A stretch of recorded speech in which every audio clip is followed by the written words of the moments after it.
Thank you all for being here this evening. It is really good to just see all of you from different walks of our lives. Actually, it's really exciting. So we have I don't know. I feel like I've got a little bit of a blast from the past here. Do you see and talk to Lauren? Yes.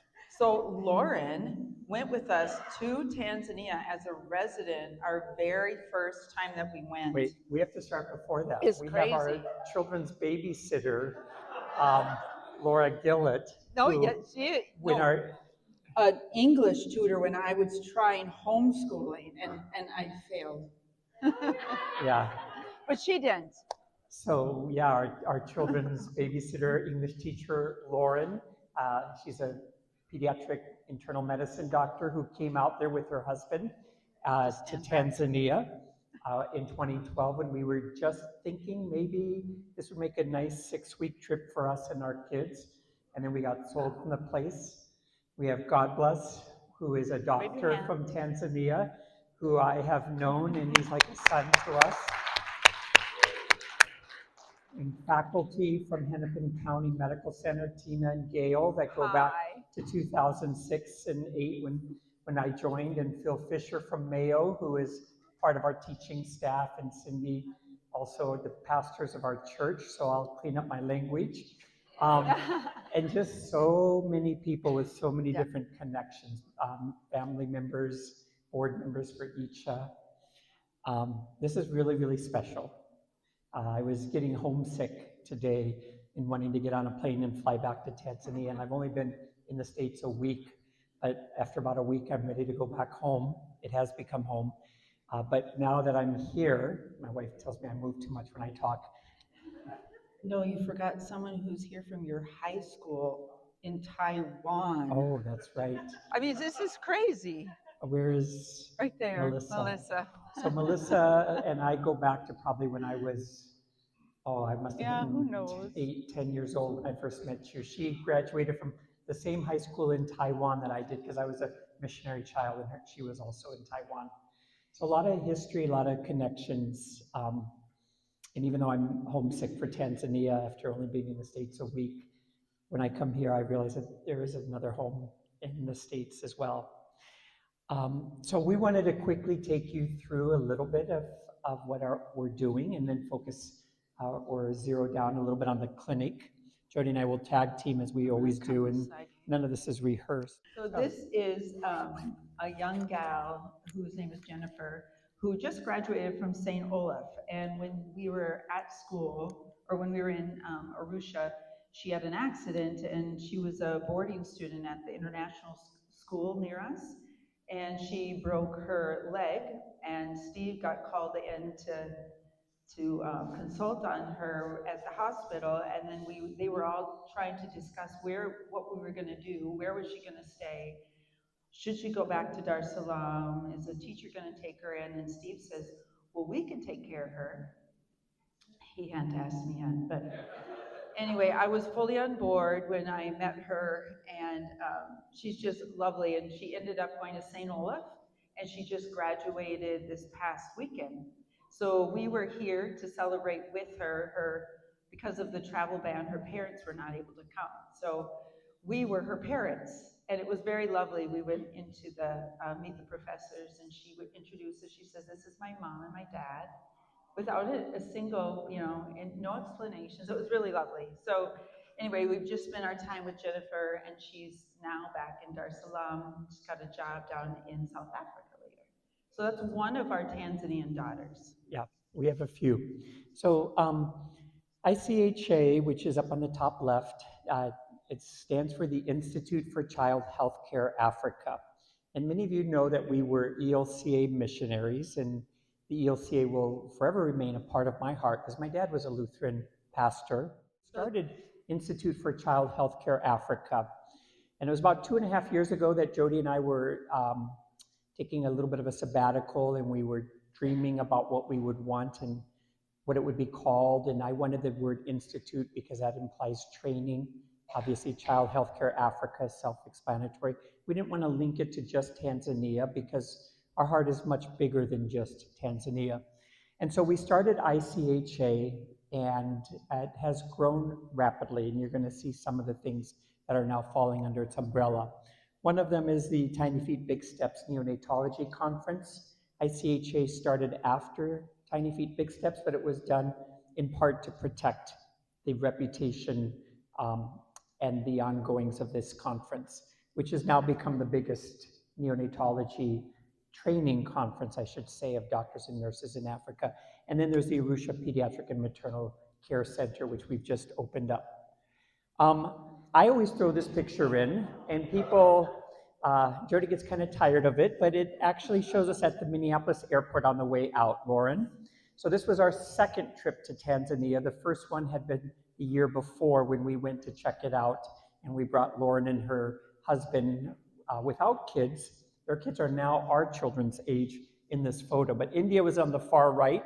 She was very grumpy because we were going to Africa, and she wanted to stay, and she wanted to live with Uncle Ben, Uncle Ben, raise your hand. He was a newlywed, and all three of our kids decided, well, we're going to stay with Uncle Ben in Excelsior. And so Cademan and Hannah there, they were 7, 10, and 13 at the airport. Well, most of you know that we promised our kids each a dog if they came to Africa. And so they got very excited about it. And here's actually two of the dogs. One of them was not ours, in the car. And indeed, we ended up having 3 and eventually 4 dogs because I felt left out. And so we had 4 dogs. God bless, we know how much you love our dogs. He comes to our house and he sits with his feet up and won't touch the ground. Some Tanzanians just do not like dogs. Yeah. A lot. So I think he's been a little bit traumatized by our Jack Russells and Ridgebacks. And I will tell people, this is very true, that our children fell in love with Africa. In fact, I think they fell in love with it more quickly than the parents did. They really came to love being in Africa, the international school settings at the international school, now called United World College, East Africa. They had classmates from around the world, and they learned Swahili and French in school, and they really fell in love with it. But in particular, I think they fell in love with the adventure and the wildlife. And so Hannah, in this photo now, as we speak, is actually in South Africa now for her second summer. She's a U of M vet student, halfway through her vet school, and she's doing research on Cape buffaloes in Kruger National Park in South Africa. And India is going to be hopping a plane in 2 weeks to come back to Africa for the summer. But as much as our kids fell in love with Tanzania and East Africa, I did too eventually. And I didn't realize it initially. In fact, there were a lot of days when we kind of wanted to limp back to the States with our tail between our legs. A lot of death and a lot of sadness, a lot of broken systems, and no matter how much you prepare yourself to go overseas and you think you understand it. I had grown up as a missionary child. Jodi had lived and worked in the Himalayan mountains and in India for 4 years. None of that really prepares you for when you make that final plunge, because you don't have that return plane ticket and you don't have that job waiting for you back at home. So you can't psychologically say, oh, this is an interesting phenomena of how they take care of children and problems with the systems.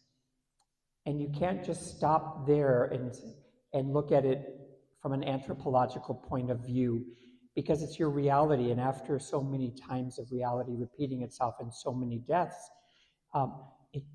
it was hard.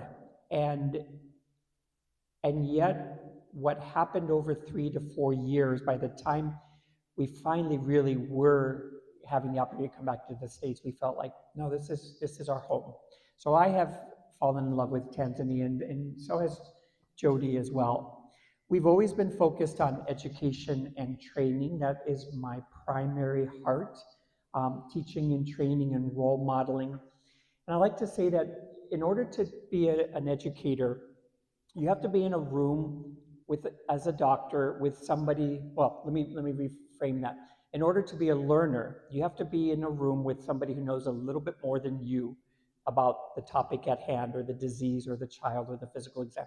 It doesn't have to be a a consultant or an old white guy. It can just be somebody who maybe is a year ahead of you in their training. And then there has to be emotional safety in the room. People have to be able to feel like they can ask a question and learn at that moment at the bedside. And so most effective medical education occurs at the bedside with the child there in a safe place where the learner can ask a question. And that's the part that trips up so much of Africa. There isn't that emotional safety or the ability to ask questions without being sort of shamed or embarrassed. And I wanted to create that emotional safety. And I wanted that to be the experience of our doctors. And in so doing, we found talent that just came out of the woodwork. I mean, I rarely will use the word low resource because I don't think Tanzania, or Africa for that matter, is a low resource continent. It's a rich in resource continent. There is talent everywhere. You just have to find it, you have to love on it, and that talent is there. Education and training, we wanted to really find that talent, and they have come. And ICHA today is about a legacy of 12 years of finding that talent. Don't worry, Jodi will get a chance to speak. You're just thinking that. I know. So we started our work in childhood malnutrition, and then 2 years in, pivoted to neonatology. It was staring me in the face with the number of babies that were dying. Prematurity today is the leading cause of death under 5 years of age globally. And if you add into prematurity birth asphyxia and sepsis or infection, those 3 things contribute to more death of Africans than any other single cause, including any type of cancer, road accidents, malaria, TB, HIV. So put together in the newborn period, the 3 main causes of death, prematurity, birth asphyxia, and sepsis, will kill more Africans than at any other point in their life, irrespective of gender or disease. And in our NICU, there was a lot of death happening. In fact, it was unbearable and it was uncomfortable, and I hated being in that room. But eventually we started a NICU, and the rest is history.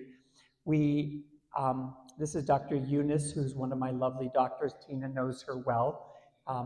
In a week and a half, I'm driving her up to Kenya to look at residency programs, much like a father takes his daughter to go look at colleges. I'm going to take her to look at Kajabi Medical Center and some other places. And wonderful pediatric medical officer working with me. And what we're doing in our NICU is really, I think, groundbreaking in our survival rates. One of the keys is that we got parents involved. So Jodi wrote this title, and I like it, Loving and Helping Hands of a Mother. And here's this mother looking at a baby in an incubator. We do use incubators, but we try to, what do I want to say? We try to downplay them because incubators are not the answer for neonatology in Africa. And you can see this mom's hands in there with the baby. And then parents get involved with feeding. And we were among the first hospitals to really engage our parents in doing the feeding and the nursing care of their baby. And in so doing, bond the mothers to their children, bond the fathers, and lessen the workload of the nurses. And we do a lot of specialized procedures. And for the medical people in the room, this is an iStat that we're getting on a baby. But if you look at him, he's got his little hands up there and he's grabbing the pipette. This baby is probably not much more than 1,000 grams or 2.2 pounds. So we use judicious technology, and we found a way to save these small babies. And we found ways for parents to have time with them. We started doing more and more direct skin care between mother and baby called kangaroo mother care. And we built a unit for KMC, and this was before it was really in vogue and popular among a lot of hospitals now in Africa. And we had stories that started to happen to us that really impacted our team, and Blixen was one of the more recent ones. This mom had lost 8 previous 7 or 8. 7 or 8 previous pregnancies. She was, I believe, in her early 40s. In Africa, if you lose that many babies, you have this sense of being a socially outcast and being cursed. And this mom had lost all of these babies, and at age 41, she delivered twins. And one of them died, who weighed 400 grams, which is about a pound. And then Blixen survived. And we celebrated when he went from 656 grams, sorry Americans, but the rest of the world uses grams. And he went from 656 grams at birth, which I would say is probably a pound and some ounces, not much, to a kilo, which is 2.2, and then he graduated further and further. And our team just celebrated every step of his way, and it was not easy. And so on the day that he graduated from the hospital, suddenly I get this video from one of my nurses, and then Martin puts it on social media. And so I want to play this video, and this just kind of shows you the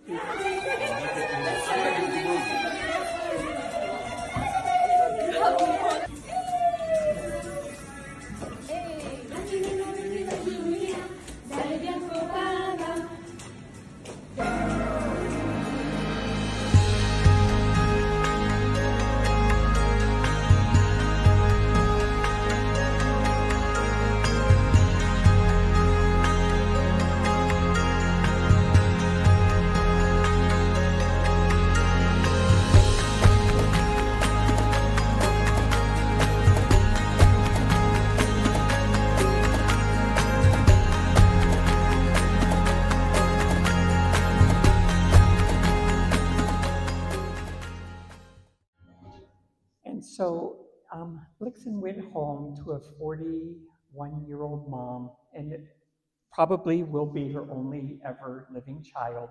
And she came to the conference. I don't know, Phil and Tina, you saw when the moms came up front, but she was the one that was really shy, didn't want to talk in front of the audience. But what I believe deeply, and I believe that our team believes this too, is that it's really people that change healthcare.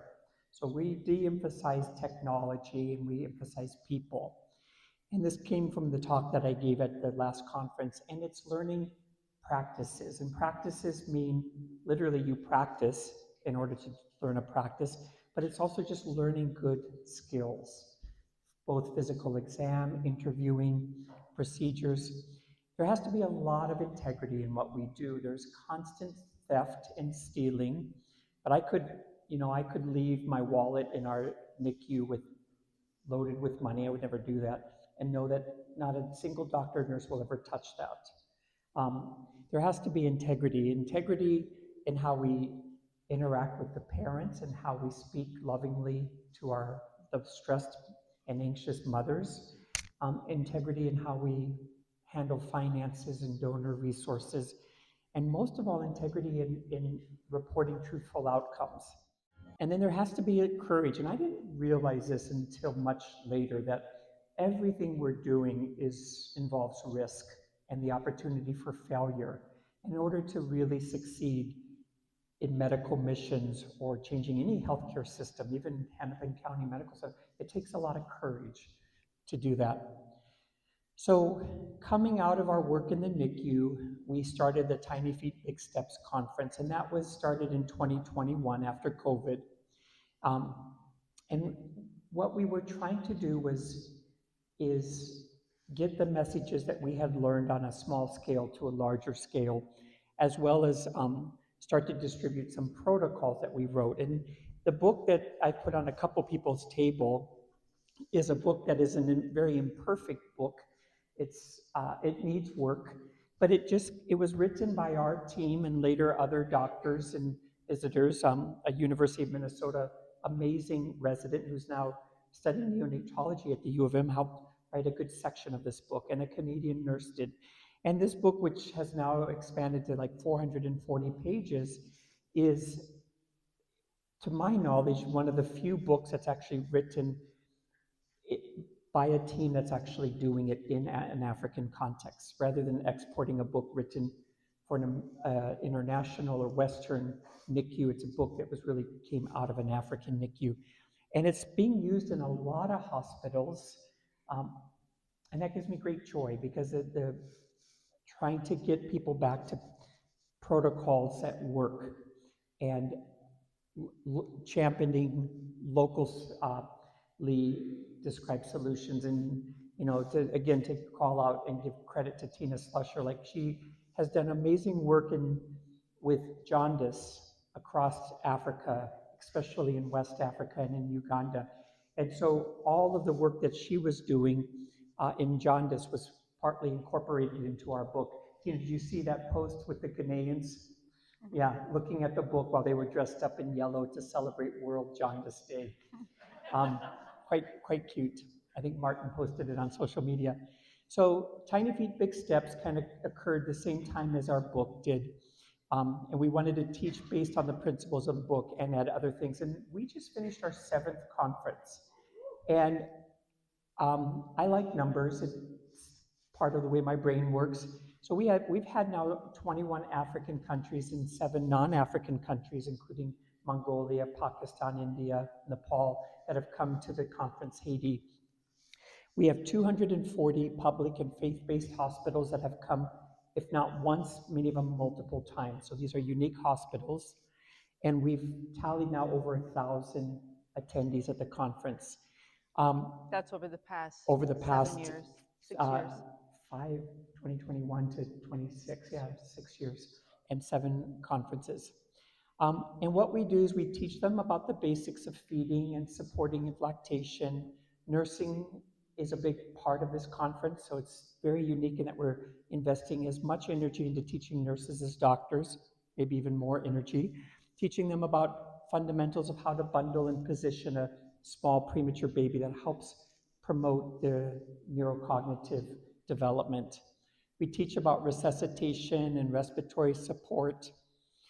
Here's Phil, a shout out to Phil Fisher, a doctor from Mayo, teaching about research opportunities. Phil, I never responded to your email where you debriefed about the conference, but I'll just say that Phil says, I think we need to now find a replacement for me. And I'm thinking, there's no replacement for you, Phil. Sorry. Your workshops were among the most popular on research and teaching.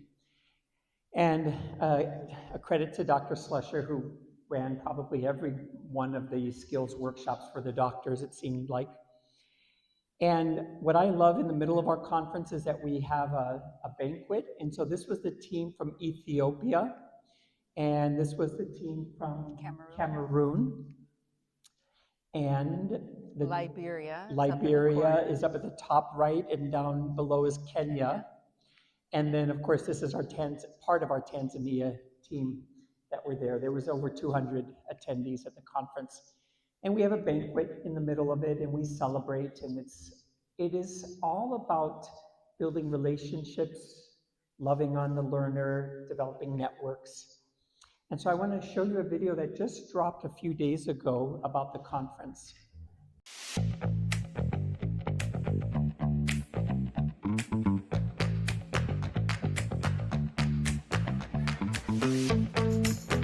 We, as ICHA, Institute for Child Healthcare Africa, have been organising these conferences since 2021. We focus on teaching healthcare workers, physicians and nurses how to keep tiny babies alive. And with conferences like this where we connect learners with teachers and skills and opportunities, people learn a lot, they go away and they save a lot of babies. This is a phenomenal conference. There is nothing like this that I know of. It is really helping advance newborn care across sub-Saharan Africa, meeting the needs of the healthcare providers in a very unique way. We are focused on high-impact care delivery teaching, and over the years we have trained many faculty across many countries. It's this uniqueness of the teaching approach we follow, along with the impact this conference is making, is the reason I'm here. The conference has been very surprising. One of the great things I really have found is how valuable the whole conference is. The way it's structured, it's like you don't sit in the sessions the whole day, just listen to people talking lectures, and then you have a lot of hands-on. And it also gives an opportunity for different clinicians, for different nurses to exchange knowledge, but also to learn from one another, to get a chance to really practice what they are learning, which is really, really valuable. The topics, the workshops were selected very wisely as they are very practical on our day-to-day activities in our unit. So I am so impressed with the fact that we are doing nursing, midwives and physicians together, because that's how teamwork is what brings the change, I believe. So it is a great opportunity to learn, to train, but you would also be able to be a trainer back home. The session that has motivated me is learning about the machine called CPAPs. Continue have a pressure which we can help the child for the lung not to collapse, and this I have even seen from the setting that I'm working. What I have seen here, most of the kid has been dying because of this. Since I have known it and I go back and I have such machine, I'm able to help the child not to have respiratory and not to battle with respiratory conditions. This conference is amazing. I've met a lot of amazing people from not only Africa but all over the globe who share the same frustrations, and we communicated about our different struggles. I've also got to learn a lot of things. Honestly, I'm very inspired. So I will definitely go back home and try and teach and share these amazing practical skills and ideas from these other countries. The last few years I've been here and gone back home and implemented. There is a huge milestone because these are practical solutions that are practically impacting lives. And one thing I have to assure us is these are things that work. We've tried them in Uganda and in every part of the country. We are changing things. From the time we began, we've had a dramatic reduction in neonatal mortality but increased survivability in most of our NICUs.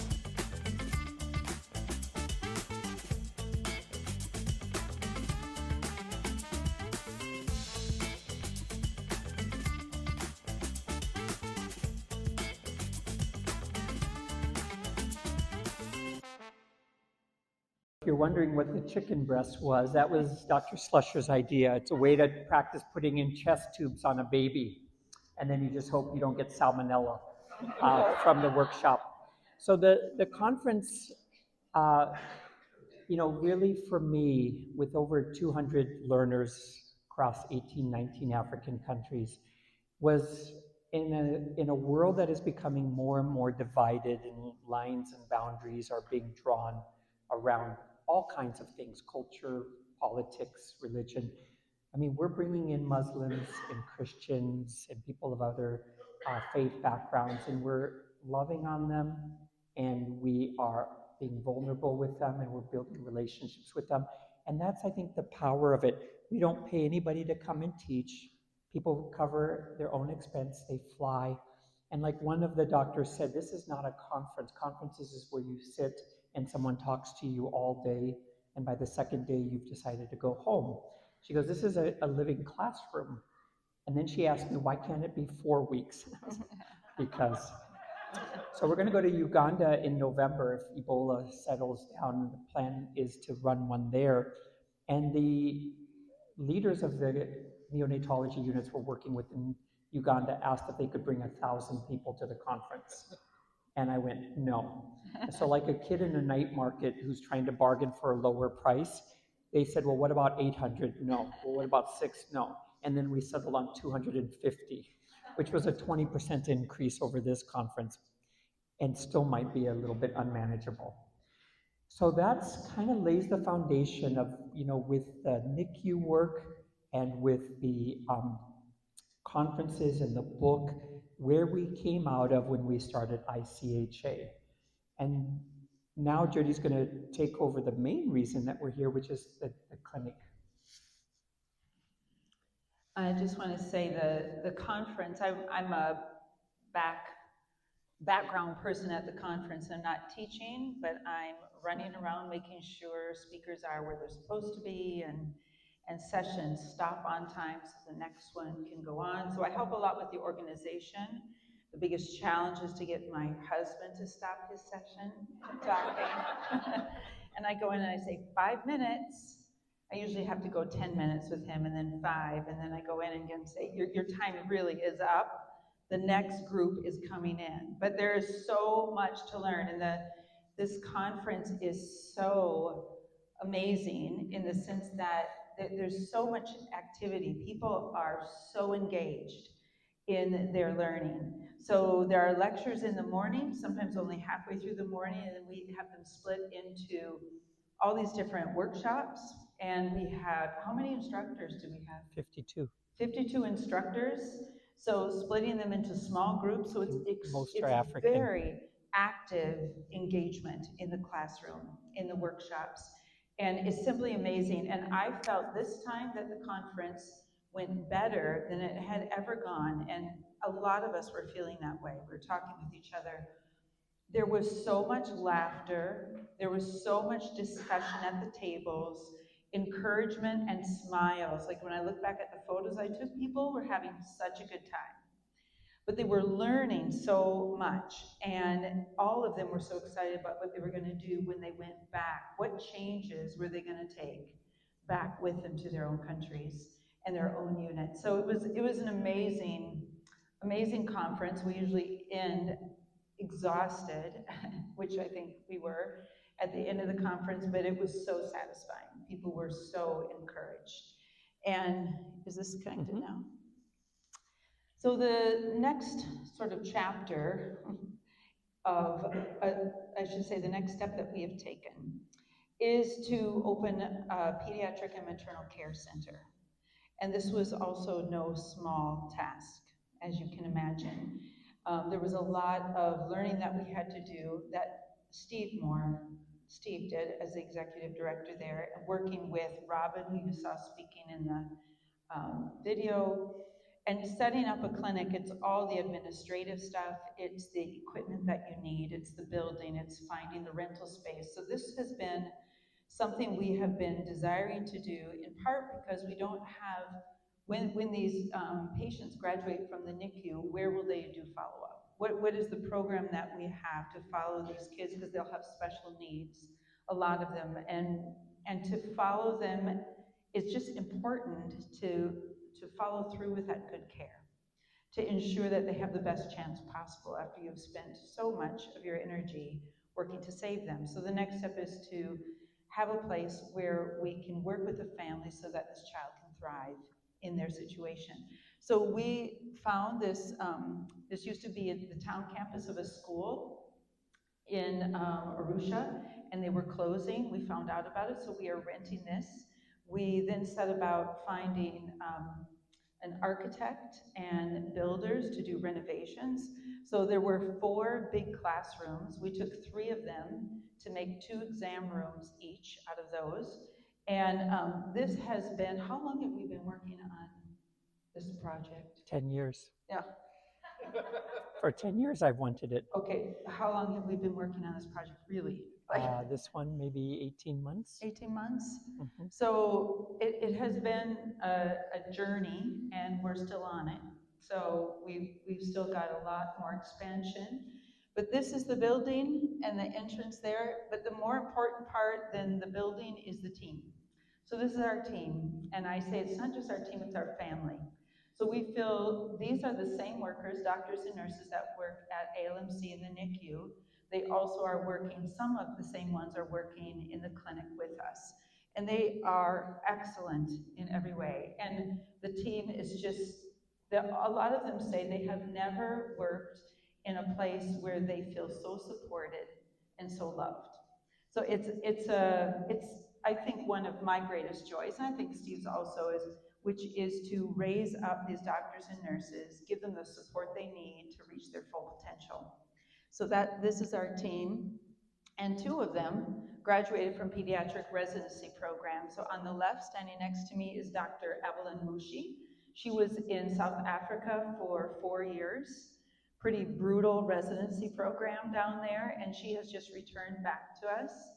We are hoping to raise the funds for her to go back to Cape Town to train in neonatology. That will be 2, maybe 3 more years. 2 years, and then she has her research project. But She is the hope for coming back, and eventually she could easily be the head of the NICU. So that's Dr. Evelyn Mushi. And next to her is Dr. Andrew, who went to Nairobi and just finished his pediatric training. And so both of them, we're at a point now where we've been sending out different Tanzanians that have been receiving excellent training, and now they are coming back. So we have another Deborah coming back next year, and we have, God bless, sitting Hilda. over here. Hilda. No pressure. Hilda is down in South Africa. She'll be coming back. So the stage is being set for being able to really build capacity in both the NICU and in the clinic. And here is when I'm going to take you a little bit through some of our rooms. So you see some of the same doctors and nurses that have been on the other pictures. This is in our giraffe room. So I had the joy of working with two artists, one in particular, to think about the design of the clinic, the rooms, the colors, our themes, and I got to choose it, which was really fun. So this was a creative project for me. She also told me, you're not involved, stay out of this. Well, you had other stuff to do, yeah. You know, right? So this is the giraffe room. So they each are labeled with a different animal. So the yellow room is the giraffe room. Also behind you'll see the mural which depicts the Serengeti. So each of the rooms has a theme of like a national park or a biome or of Tanzania. And I am still a biologist at heart. I love wildlife. So on all of these pictures, I made sure we had the right animals for those biomes, and that we have some human element in each one of these murals. This is when you walk in. This was at our grand opening. And this is the cutting of the ribbon. Do you want to talk about the board? Okay. We have different members of a board, our Tanzanian board, they're with us. So this is our opening day. This was April 26th. Yeah.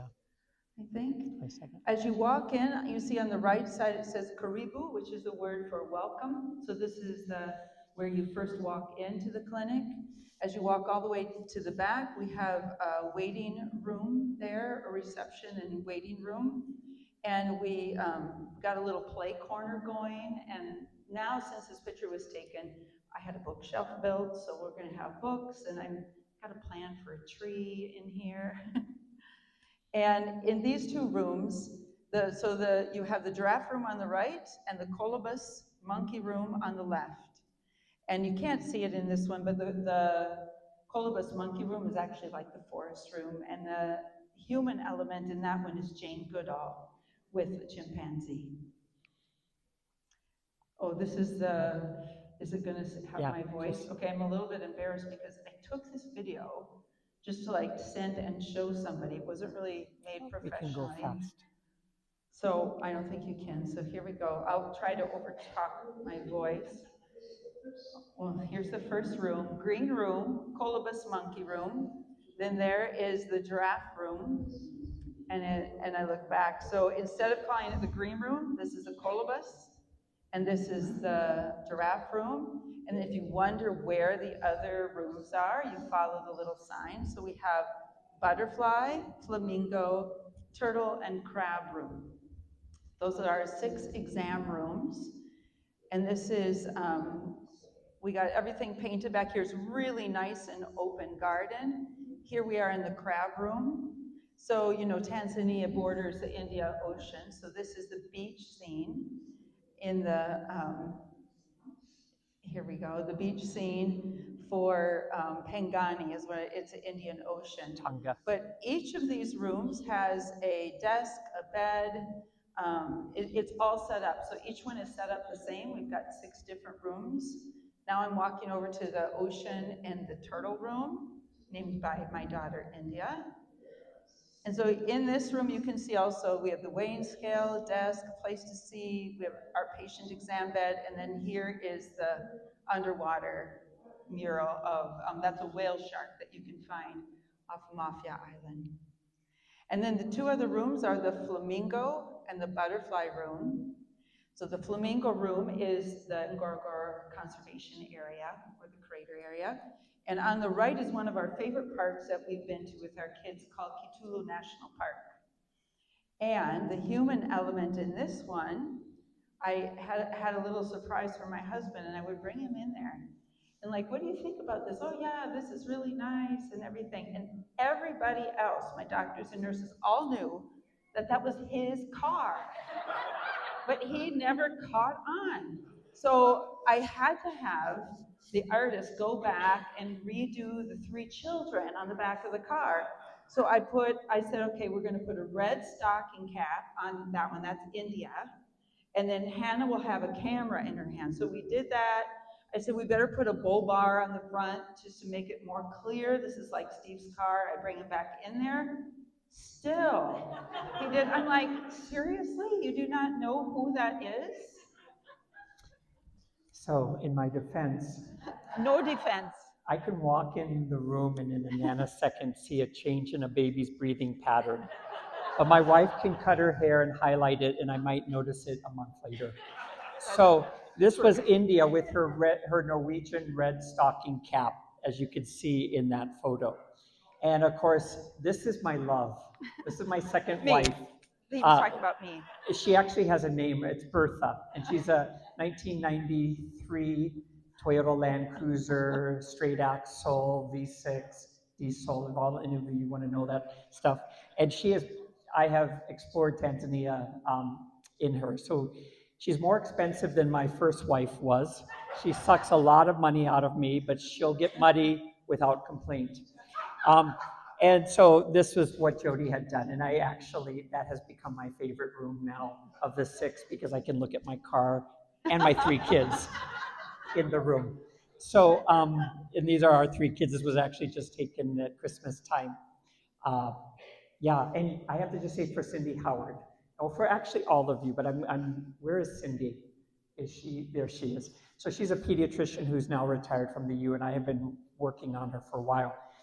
When you go into working on her, meaning working on her to come to Tanzania. Yeah, I was just recruiting her tonight. And love on our doctors and teach them and mentor them in our outpatient clinic.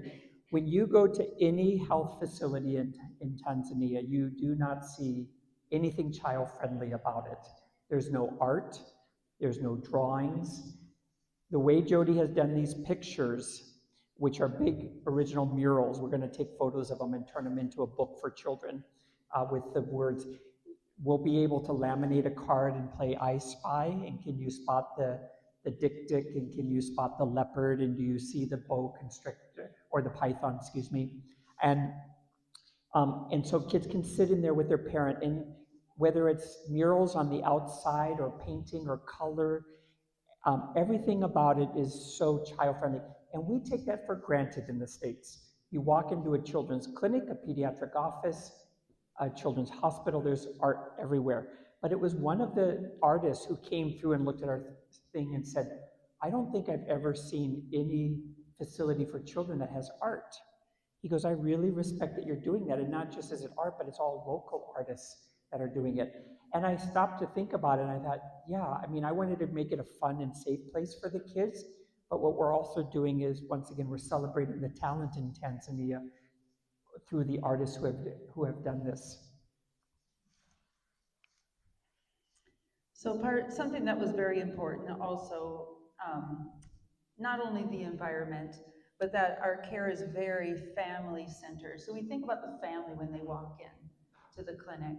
And the things around, there's plenty of space, so there can be more family members that come in. Some of these families have multiple children coming in with them for their visit. So we just want it to be a very welcoming space. And some of the things that we offer are the well child checkups, immunizations, urgent care, sick visits, and we hope to have an acute care, urgent care center. That's another room that we have to expand into. But this is Evelyn just doing an exam, a child receiving immunization. And then the back there is this garden space. So it's a really nice open space, and I've found that when I go there, the staff, if they're not working at that moment, they're sitting here at this table. So it's a really it's a wonderful community place to be. On the right side is some of our lab equipment, and we have two laboratory technicians, and they are so excited about this equipment coming in. They're so excited to be able to do really good diagnostic testing here. And I put a question here, what are we doing for the next generation? And one of the things that we have out in the play area are little white jackets and hats and stethoscopes and babies. So when the children come in, they're playing beforehand, but what's so interesting is so many of them, while they're waiting, they're putting on their jacket, getting their stethoscope, and they walk right into the exam rooms, and they are practicing and doing exactly what the doctor is doing in the exam room. And it's a joyous place, and I think we are modeling pediatrics for tomorrow. So these are some of the kids, and they are so intent on listening to their dolls and doing exams. So it's a beautiful space to be, not just for getting a good checkup, but also play and modeling and getting them thinking about what are they going to do in the future when they grow up. And so those are I think, the exciting things. And so what do we need to go forward? And this is where I was thinking, okay, for tonight and for the ask, like, if you ask me which of my children I love the most, it depends on which day of the week. But no, I didn't say that. I love them all equally, every day. No, and so what do we need? Well, these are all important things, and I'll just put them out there. We need laboratory equipment. So the lab is what will actually help fund the clinic. You don't make money from a patient visit as much as you do from labs. Our lab is going to be open to the entire Arusha community. So the lab and the pharmacy are open to all. And we need good laboratory equipment, and that will be a revenue generator for us. We have some lab equipment, but barely anything at all. And lab equipment, by the way, is important because we have a Kenyan man who is, God bless, it's Jeff, who's working for us, who ran the lab at ALMC, and he has high standards. Today you can go to mini labs in Arusha, and the machine was never calibrated, there were no positive controls, you can't even trust the results. We want to, coming back to integrity, when we give a lab to a patient, it's done correctly with no shortcuts. We need solar panels and inverter. We're suffering from big power outages. You can't run a clinic and have vaccines when the power is being cut. You lose the cold chain. So solar panels, inverters. We need oxygen for urgent care. So we want to be able to have a place where kids who are sick, having an asthma attack, I didn't just say that for you, Gail, she's a pulmonologist, but children who have asthma attacks, pneumonia, are sick, they can come in and we can give them oxygen in an urgent care center, which is what we're going to turn one of the rooms into. And we need to continue with staff education and training. We don't have a space on site to do conferences and teaching workshops and training for our staff. So these are 4 needs: the lab, electricity, becoming more energy efficient and independent of an unstable electrical grid in the city, oxygen, and a training and education center for our staff. But I'm very hopeful because 2 years ago, this was just a dream. 10 years ago, it was a dream. And this is the first clinic of its kind in Tanzania, and I'll end on that. Pediatric clinics are attached to hospitals. You'll have a big clinic and 1 or 2 rooms will be set aside for pediatrics. But this is the first freestanding, nonprofit pediatric clinic in the country. And that is very special to me, and we take that for granted. You go to your pediatric doctor's office and it's in a building and it's just peds there. But that does not happen in Tanzania. So, asante sana.